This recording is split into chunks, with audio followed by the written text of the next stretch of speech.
For all of us, it's about predicting where the consumer is going and getting half of it right. One of the things we want to do is create ads that don't suck. Embracing change creates great possibility. I'm Alan Hart, and this is Marketing Today. Today on the show, I've got Michael Platt. Michael is the James S. Riepe University Professor at the Wharton School. He also has a professorship at the medical school and also in the psychology department at the University of Pennsylvania. Michael caught my attention in a recent article called Cracking the Code on Brand Growth, which was from Wharton and had an associated podcast with it as well, where he talks about neuroscience and the connection to brand choice and loyalty. And so we spend quite a bit of time on the podcast today talking about that. I think you'll find a lot of implications for brand managers, brand leaders out there in terms of how they should be thinking about it. We use examples in studies that he has yet to publish, but is working on between Apple and Samsung as two brands in the study. And we also talk about the implications for new brands like Dollar Shave Club and the opportunities for new brands to create their mark. I hope you enjoy this show with Michael Platt. Well, Michael, welcome to the show. Thanks. It's really great to be here. Well, Michael, let's start with your background and where you started your studies, how that led to your work in neuroscience and how we make decisions. Sure. Well, I'm happy to talk about that. And I think it will be interesting for your listeners because my path is anything but linear. So I actually started out as an anthropology major. I went to college at Yale.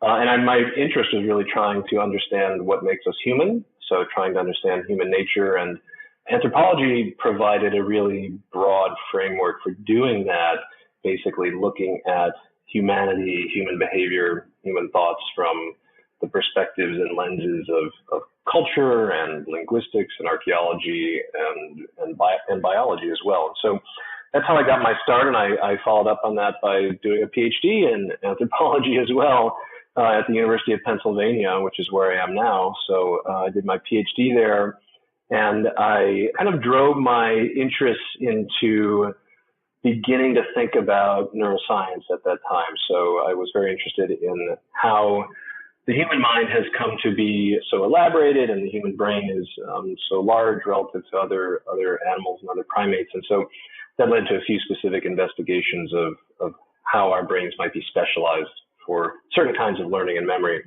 That project and my thesis did not include any neuroscience, but it really got me thinking hard about neuroscience, and I became convinced that in order to really address all of the kinds of questions that I had, I would really need to acquire the tools of neuroscience. And so after my PhD, I went to NYU, where I did a postdoctoral fellowship, essentially a second PhD in neuroscience. So I really started from scratch, took the first year graduate program in neuroscience, and began to learn the techniques of neurophysiology and eye tracking at that time to try to begin answering questions about how it is that our brains actually make decisions. And so that was my training, really. And the product of that work as a postdoctoral fellow was a paper that my mentor, Paul Glimcher, and I published in 1999, which has been called the first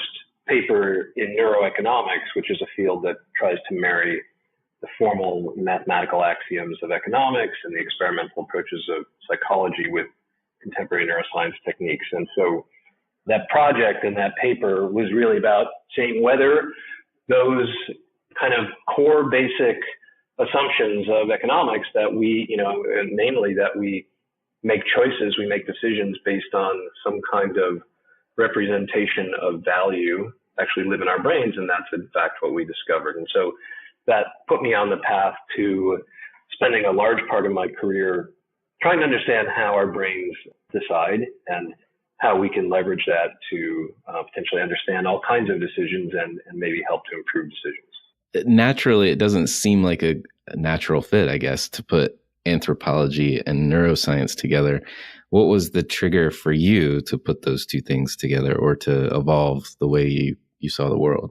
Yeah, so I think this happens to a lot of people when you're halfway through your PhD thesis and you realize, oh, if only I, had done things a little bit differently, I could be addressing all of these really interesting, important questions. And in the case of my thesis, it was really about how are these learning and memory specializations actually embodied in the circuitry and the activity of our brains. And so that's really what kind of pushed me in the direction of acquiring neuroscience expertise. And then once you do that, and I was fully aware of this, it really opens a lot of doors, right? So by the time I was done with that, so I was, 29, 30 years old, and I had all this rich set of ideas from anthropology, all these interesting hypotheses, which were potentially open to neurobiological investigation now that I had acquired the tools.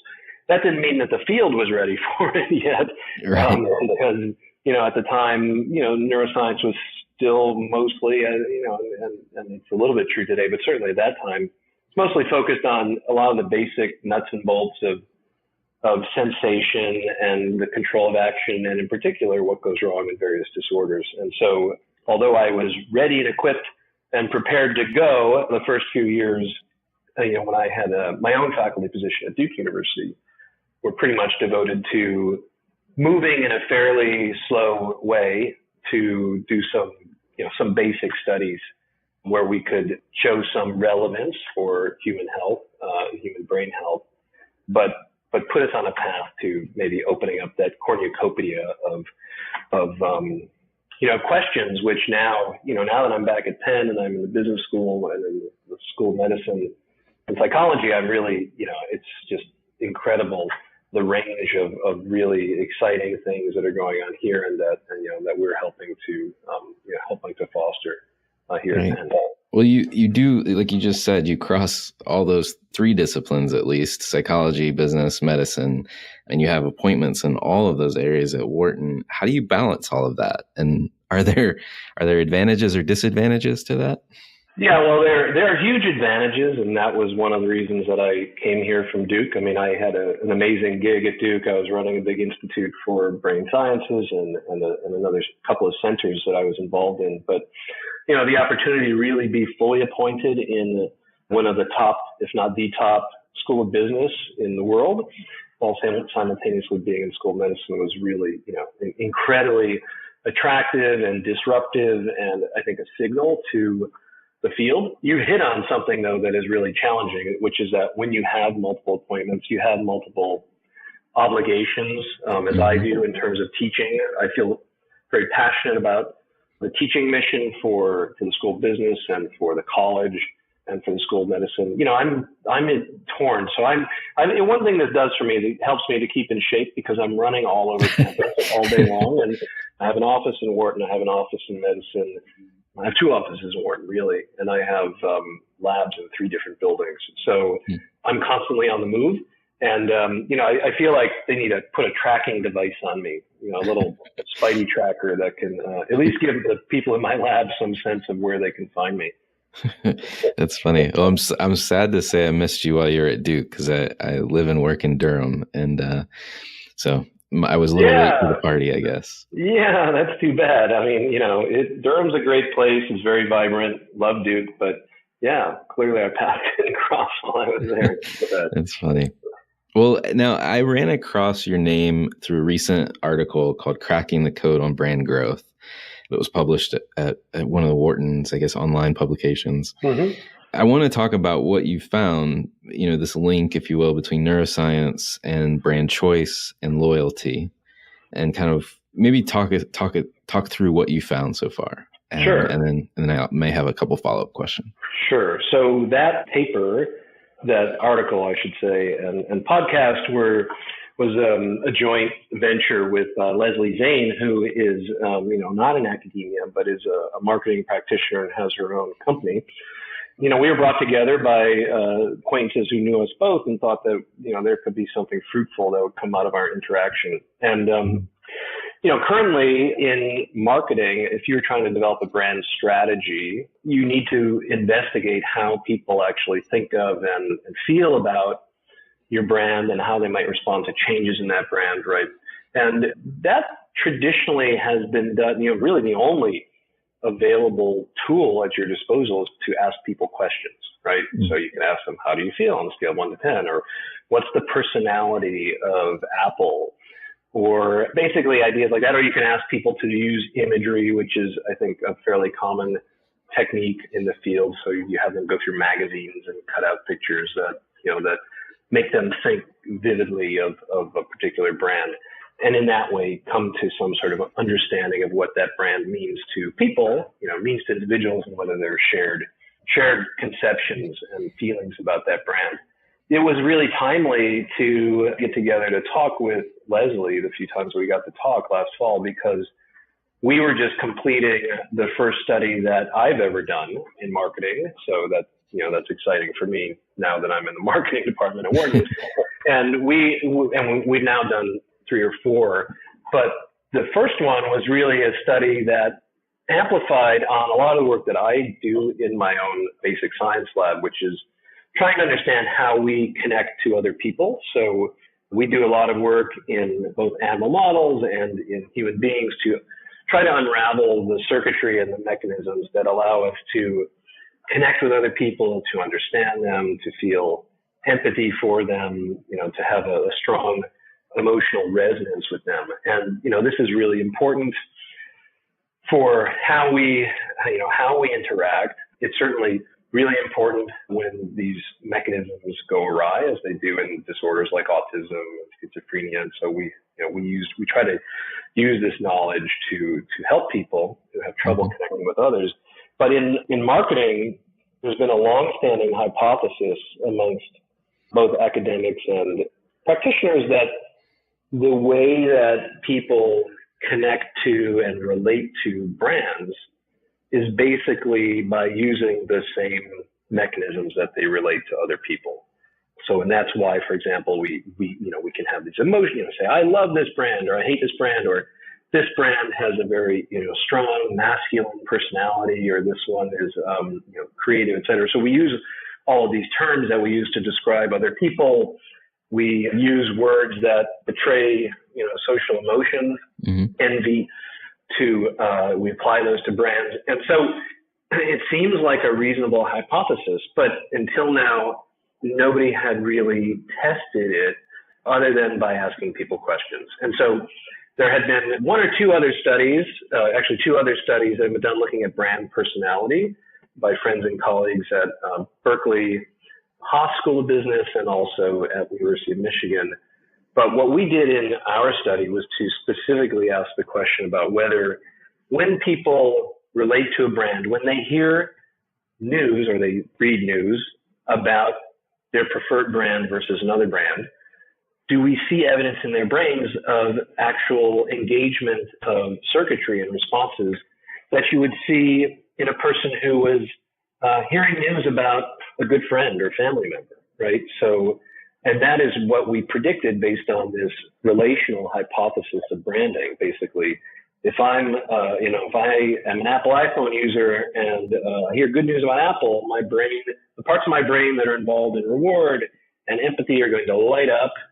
They're going to be really active. And if I hear news about a rival smartphone brand, then you won't see that happen. And so that's actually the core of the study we did, which was to recruit Apple iPhone users and Samsung Galaxy users to the lab.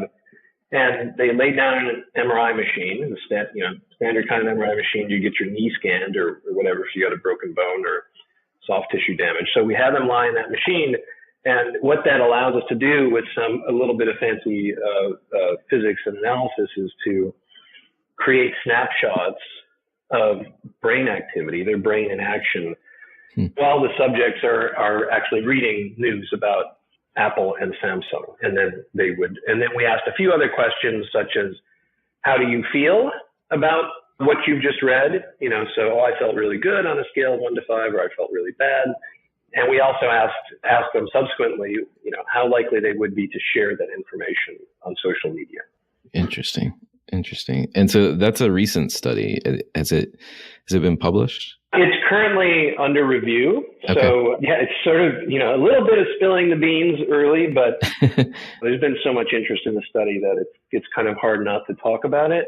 Right. But because I think it's really remarkable for a variety of reasons. I mean, so if I were to give you a snapshot of what we found, basically, both Apple and Samsung customers reported very strong empathy for their own brand.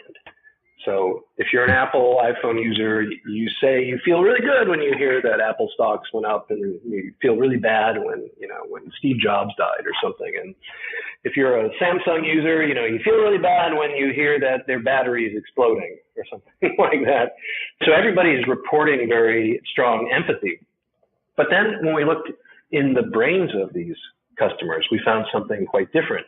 So the Apple users were as predicted, which is that when they heard good news about Apple, the parts of their brain that are involved in hearing good news about a friend were very active. So they had strong empathy. And if they heard bad news about Apple, you saw the kind of parts of their brain that are involved in pain and empathy for pain in others were active. And so that was, that's fantastic. There's a nice match there. But for Samsung, it was quite different. So our Samsung customers, of course, they reported strong empathy for their brand, but we saw no evidence of empathy in their brains for Samsung. So if they heard good news about Samsung or bad news about Samsung, we saw absolutely no recruitment of empathy-related responses in their brains. And so that is pretty interesting, I think, potentially really troubling for marketing practitioners, because it definitely demonstrates that there's a discrepancy between what people say they feel and what their brains are actually doing. And, maybe people are exaggerating how much they felt. Maybe something else is going on. But there's clearly a disconnect between how people are responding verbally, on a survey and, what their brains are doing. Now, we were able to even build upon this. And one fascinating thing we found is that the one thing that Samsung customers' brains did show was reverse empathy for Apple, or Schadenfreude. So basically, you see the activation of reward-related areas in Samsung customers' brains when they hear bad news about Apple, and you see the kind of activation of pain. You see sort of a pain response when they hear good news about Apple. And this, to some degree, I think, corresponds to some of their self-report, which is that they reported a little bit of, envy towards Apple, and that they felt like, Apple was has a higher status associated with it, and they feel a little bit envy toward individuals who actually are able to possess that brand. And so, we followed that analysis up with one looking at their likelihood, their intention to share the news on social media. Mm-hmm. And we found that in Apple users, we saw recruitment of parts of the brain that are involved in kind of thinking about yourself and your own identity, self-referential processing, whenever they heard news about Apple, and then this predicted their likelihood of sharing that information. So it's kind of like Apple users that Apple is such a core part of who they are, right? It's part of their self-identity, their group identity. Whereas for Samsung, it was quite different. The only kind of evidence we had of self versus other processing was evidence for recruitment of brain areas that are involved in processing information about distant others. So people that are not part of your group, people that are not part of your identity, right? So if you wanted to have, kind of the take-home results of the study in one pithy little sentence, it goes, it's all about Apple for both groups of customers. For Apple customers, it's like, yeah, we're part of Apple. That's part of my identity. Apple is my close friend, my family member, my tribe. Whereas for Samsung, it's, I buy Samsung because it's not Apple, because I hate Apple. I'm envious of Apple. I don't want to have anything to do with Apple. It makes me sick to hear more about Apple. So that's why I choose Samsung. And so, this is a really interesting revelation, because there's certainly room for a third brand to come in and compete by targeting Samsung customers, because essentially, our prediction is that they would have very little loyalty to Samsung because they don't have any direct social or emotional connection to that brand. Right. Well, it sounds like it's almost a dire situation for Samsung, other than the fact that Apple still exists. Right, and Samsung, the other thing about Samsung is they have a good value proposition in the sense that their phones are relatively inexpensive and they're functional, right? So the customers do have a functional product, and maybe they're just the kind of people that don't need that social emotional attachment. Mm-hmm. But that does mean, I think, that they could be easily persuaded to try another brand, and maybe we would predict that they would be quite likely to switch. Right. I don't think you can get an Apple user to leave their tribe. That would be really painful for them to do. Well, one of the other concepts that you elaborate on in the podcast and in this article is this thing called I'm going to pronounce it wrong, I'm probably sure, but a connectome. Is that how you say it? Yeah, that's exactly right. So we talk about the connectome, and we talk about it in a couple of ways. So this is an insight of Leslie's. So in neuroscience, there's a grand project called the Human Connectome Project. Mm-hmm. And it's basically an effort to map out every single connection in the human brain. So there are 70 billion neurons in the human brain, and we estimate that they make about 100 trillion connections with each other, give or take. And so this is a huge undertaking involving multiple labs and billions of dollars. And it's still in its infancy, even though it's been ongoing for, I think, certainly a decade or more. At the moment, we only have in human brains the capability really to map out the very kind of macroscopic connections between parts of the brain, but not individual neurons. In animals, there are efforts to, and actually now beginning in humans, to try to understand how each and every individual neuron connects to other neurons. And this is a massive undertaking, and it's kind of like the Human Genome Project in the sense that we don't know what kind of actionable insights that will yield. Right. But I think it's a strong bet to say that if we have all this information, that it will pave the way for understanding a lot of things, including a lot of human neurological disorders. So the notion of a brand connectome is one of basically a map of all of the connections that a brand makes within your brain, within your mind. And I think you can appreciate at the moment that this is effectively or essentially a metaphor, right? So in the sense that we currently can't directly map brands onto neurons in your brain and their connections between each other. Mm-hmm. Now, that said, we are at a place in neuroscience, we're at a time where we can understand, say, how different concepts or words or ideas are mapped out in your brain. And, that can provide some intriguing insights. And so that is where we are heading with this, which is trying to go beyond, in much the same way that we talked about in terms of a brand empathy.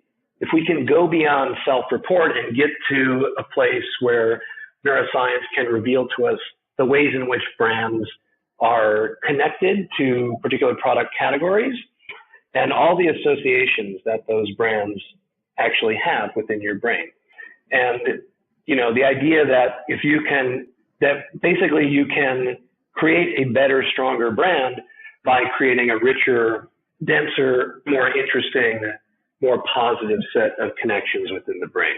Interesting. I mean, I'm probably operating at a disadvantage. I don't have an MRI machine, and I'm only doing somewhat self-reported. But I have done some applied research using verbatims. So, let's say I give a consumer a stimuli for a brand, like a logo or some sort of visual as well, and then ask them to type in the associations, and I kind of force them to give me more than just one, right? So right.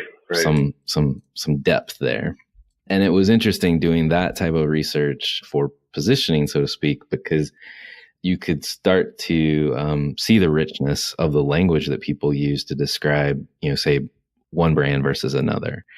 And I realize it's self-reported, so I'm at a little bit of a disadvantage based on what you're finding in terms of what people say or report versus what their brain shows. But I really connected to that concept of the richness just because of the verbatim work that I've done. Right. Well, I mean, I'm not saying, and we certainly don't have any evidence at the, currently that there is necessarily a disconnect between that verbatim response and the richness of the concepts and words that people apply to a particular brand. We don't know that having brain data will tell us something more beyond that. We do have a study where we have examined the relationship between free recall of brands. Mm-hmm. So which is a kind of primary measure of brand equity. So basically what you find is if you say, okay, just recall in order of, as they come to mind, soft drink brands, right? Mm-hmm. And so people go, oh, Coke, Pepsi, I don't know what's next, Sprite, Mountain Dew, Budweiser, it depends on what you're saying, beers, whatever. And what you'll find when you do that is that the latency to give those responses is highly correlated with market share. So, so for whatever reason, those brands that have a stronger representation in your mind will be remembered first, right? And they actually do better. And we don't know what's cause and effect here. Maybe because they do better, because they're everywhere, maybe that's why they have a sort of stronger representation in your brain. But we examined this question in a recent brain imaging study, which is also not published. We're currently working on the paper. But kind of in a nutshell, what we found is that if we give people a particular product category, like car, right, and then we ask them and then we scan their brains when they see words that represent different brands of cars that outside the scanner people had generated through free recall. Okay, so it might be, we're looking at brain responses to car and then to Ford and BMW and Hyundai and Toyota, et cetera. And what we found is that within people's brains, the stronger the overlap in the pattern of responses between a particular brand and car, the more likely and the earlier that brand would be recalled, and also the stronger the higher the market share. So there's a very, that's beginning to kind of close the loop, if you will, between verbatim reports and how this information about brands is represented in your brain. Mm. And we were actually able to use that framework to test the sort of subsequent question, which is, how would this generalize? So say you were one of these car companies and you were thinking about introducing a personal computer line. Okay. So we could examine the mapping from car to computer. And so we also looked at the responses in the brains of these participants to the word computer. And then we looked at basically that same mapping question, but now for car brands, but how much overlap was there with the computer? And that was pretty interesting too, because there were basically a couple of car brands that looked like they had a very high generalization or predictive relationship for computers. So, if I were advising BMW, I'd say, wow, if you're thinking about introducing a new laptop, that would be really good. Because basically people's brains are saying, yeah, the mapping between BMW and computer is very high. And we found the same thing for Japanese brands as well. So like Toyota. Mm. And I think that makes some sense. We saw, if Ford wanted to introduce a computer, the brain basically said, that is a no-go. Don't do it. I mean, that's like when Colgate was marketing frozen dinners. Oh yeah. So we found that to be pretty intriguing. That's really fascinating. I mean, I'd love to, one, stay in touch, because there's a lot of similarities between the language analysis I was doing before as well. Because this concept of brand stretch, right, is what you're describing, and what adjacencies can I go into. We did something similar for a sauces brand, or cooking brand, I should say. Mm-hmm. and the nuance between them wanting to go into, say, pour over sauces. So let's say I cook a piece of chicken and then kind of dump the sauce on top, and that's all the sauce does, versus creating some sort of ingredient brand in a dish down the line. And there are much higher scores, I guess is the best way to describe it in general terms, but overlap in scores in the ingredient side versus the pour over. And I think it was due to the core equities of the parent brand being an ingredient brand. And we also found a lot of correlations to this category brand connection that you described. So if you happen to be the one that stands the strongest and the loudest for the category benefit, whether that's emotional or functional, likely you have the highest share in that category, but also the highest brand equity of that category. So there's something about the way in which our brains work that you're finding that, I guess, give that a little bit of substance, even though it's on a reported scale, that there's something about us as humans when we think of car and we think of a brand in that car category. I guess the stronger overlap between those association centers in our brain makes us remember that brand more than another brand. Yeah, that's right. And I don't want to, I certainly don't want to give the impression that, that I believe that everybody who's doing marketing and branding should be doing neuroscience, and that, that it provides a privileged and better way of doing this. So I think what's important, and you just described that, is to understand and put some scientific meat, underneath the sort of more traditional approaches within marketing. So, in some cases, neuroscience will provide, better return on investment than you get if you're just using survey and self-report techniques. But in other cases, it might not. It might provide you something that's equivalent, right? And in that case, well, it's good to know, but there's no point in every company, every advertising company or whatever, paying all the money that it costs to do brain imaging, right? So, that's $1,000 an hour. You've got to have access to the devices. It's cumbersome. It's slow to access. You need a lot of technical wherewithal to actually do the study. So it's not for everyone and not for every application. Now, that said, one of the things we're trying to do is where we have validated and delivered a real biological, neuroscientific understanding of a particular practice or measure in marketing, we're trying to then offload that to a set of kind of cheaper, more scalable biometric measures, including EEG and a bunch of measures related to arousal, to see if we can capture almost as much of the variance, right? So, and that would allow practitioners, to work with scientists, in an iterated fashion. Say you want to do A/B testing on ads or something like that, to do so in a way that is cost effective and can deliver insights on the time scale that's necessary for business. Interesting. Well, I want to change subjects a little bit, but in a similar vein, one of the brands that was mentioned in the article we keep referencing was Dollar Shave Club.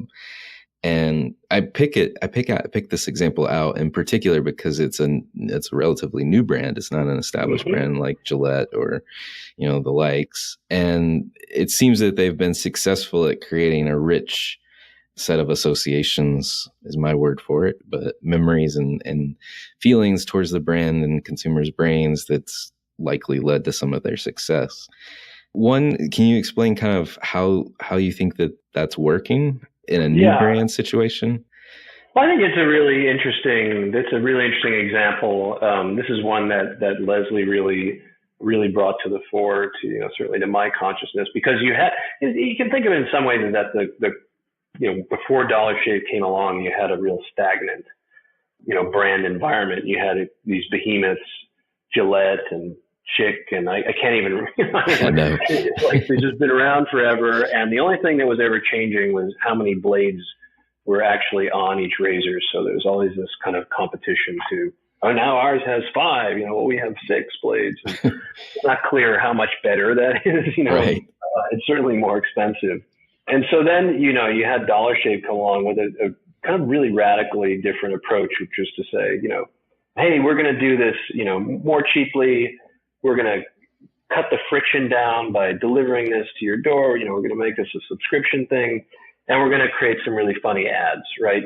And do this kind of on a really rapid time scale. And, I think that achieved a number of things. I mean, one is that it made Dollar Shave stand out, right? So, because it had all these other features that were not at all in play, with regard to the other brands that were out there, these sort of old, tried and true brands. And so they were doing something very, very different. And they kept kind of rolling out these, these innovations. And I think, this is total speculation, but, one of the things it made me think about was actually the process by which our brains learn and by which we come to value objects and people and commodities and goods and brands, which our dopamine system is involved in. And dopamine, we now know, is not really a pleasure chemical, but it's a chemical in your brain that signals when a stimulus tells you that the world is a little bit better than you thought it was, right? So, and so these sort of, every time, Dollar Shave was coming out with something new, the users, the customers were getting little hits of dopamine. Whereas for Gillette and Schick, I mean, basically nothing was ever changing. And we know that when nothing is changing, there's no prediction that the world is getting any better. So you're not really seeing that same kind of dopamine linked learning process. So, this is all speculative, but, what they were able to do was to make the brand and the product stand out in terms of a bunch of different features. And by kind of continuing to have these novel new messages coming out, perhaps drive learning and drive preferences toward that particular brand. Right. Well, it seems like for big brands, in this case Gillette, but in the prior example of Samsung and Apple, it seems like there's an inherent risk since our brains are malleable, meaning what matters today may shift over time. And if we're not, to your point, not doing something new and different or improving or giving these little dopamine hits, then, we're at risk of losing share. Is that how you see it, or are you thinking about it right now? Well, I mean, that is the case, but, you also have, you also know that, and we're, I think, keenly aware that for these big brands, they've invested so much money, right, in the equity of their brand and in creating, hopefully, a very strong emotional connection with their customers. And so if you violate that, right, in a way that is perceived as if, it's like as if your spouse was cheating on you or something like that. So if you think back to when New Coke came out, that was before your time, but it was certainly in my era where, they changed the formula, right? And people, were livid. It was like you had, I don't know, cheated in it was so personal, right? And so social and intensive an emotion that it was like a total backfire. So there's a company trying to innovate in terms of its product, and they had completely violated the trust of their customers. So in some sense, I mean, maybe this is what you were getting at. There's such an opportunity for a new brand, a young brand, to be disruptive and to be innovative, and in that way attract attention and to kind of keep rolling out all these little dopamine hits, which could potentially drive sales and drive people to convert to that brand. We have to think about that against the larger brand landscape in which these behemoth companies, they still command the lion's share of the market. So it's going to take some effort and probably some luck for these upstart brands to really break in and make it. Well, one last concept I'm not sure if you've looked at yet is loyalty, and how does loyalty exist, I guess, with any of the studies that you've seen? There's research out there, I think very valid research, that says, there's loyalty across all brands, but it basically kind of falls out very similar to market share, meaning market leaders have more loyalty than market laggards, as an example. Well, we have not looked at loyalty per se, but I think it would directly follow upon the work we did on kind of brand empathy and the deep emotional connection that people can have with a company. Is actually part of our long-term strategy for that study, because we can call back the participants that whose brains we scanned. And so we should be able to forecast or predict which of those individuals actually remain loyal to their brand and which actually switched to another brand. Because we would predict that those customers who had the strongest, empathetic and social emotional connection to their brand are going to be the least likely to switch. Right. Whereas for those, because there was variation across people, right, whereas for those who that was particularly weak, that they're much more likely to switch and show very low loyalty to the brand. Yeah, that'll be something to look forward to as you continue your work. I do want to switch gears because I love to talk about the person behind the topics as well as the topics themselves. Oh, okay. And one of these, this is my psychologist coming out in me, but my first question is there an experience of your past that defines or makes up who you are today?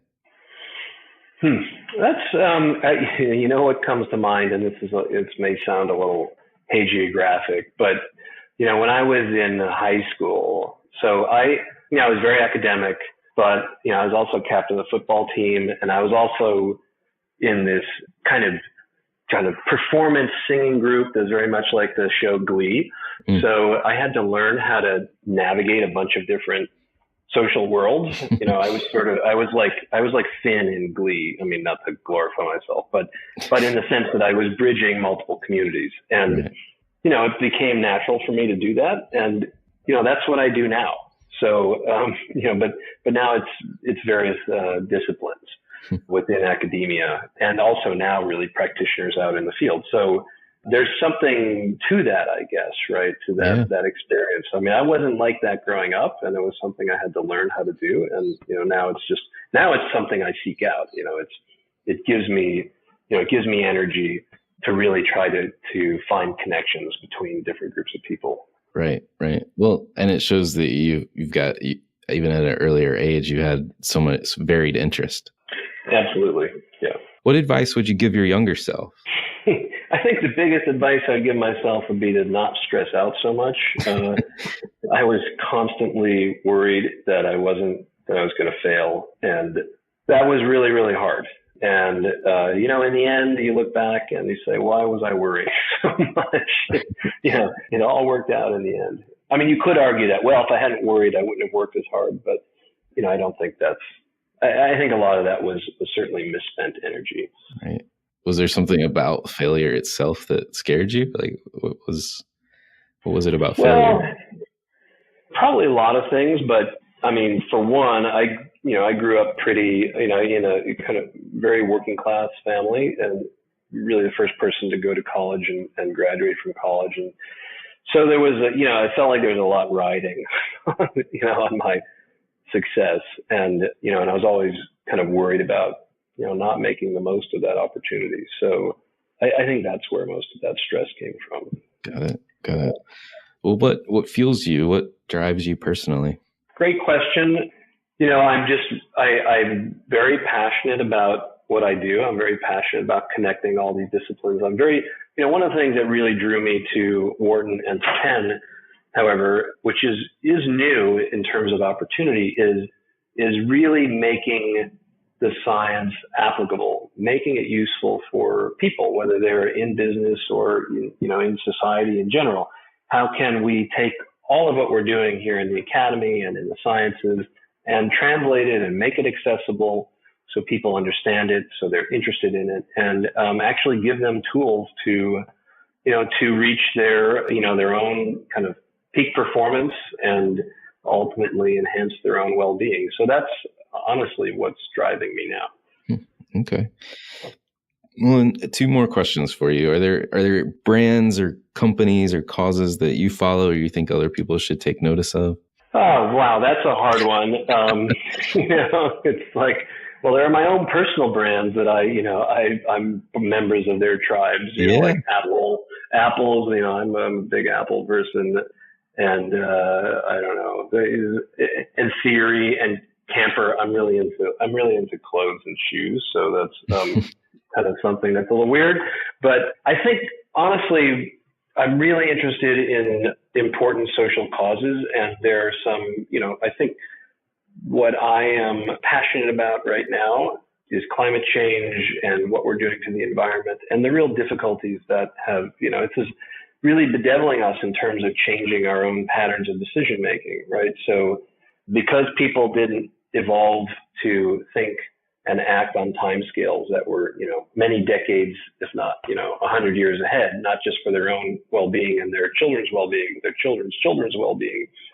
That means our brains are not particularly, well suited to this kind of challenge. And so I think, I admire a lot of, people who are trying to develop market-based approaches that help to sell the ideas of acting in ways that are, would hopefully be beneficial with that regard. I mean, I was reading an article in the New York Times over the weekend about, it was called Preserve Our Winters, right? So it's an organization that is devoted to getting people, people who don't normally fight for the cause, but have the means to do so. And a lot of those folks are, love skiing and winter sports. And we're already seeing the demise of skiing.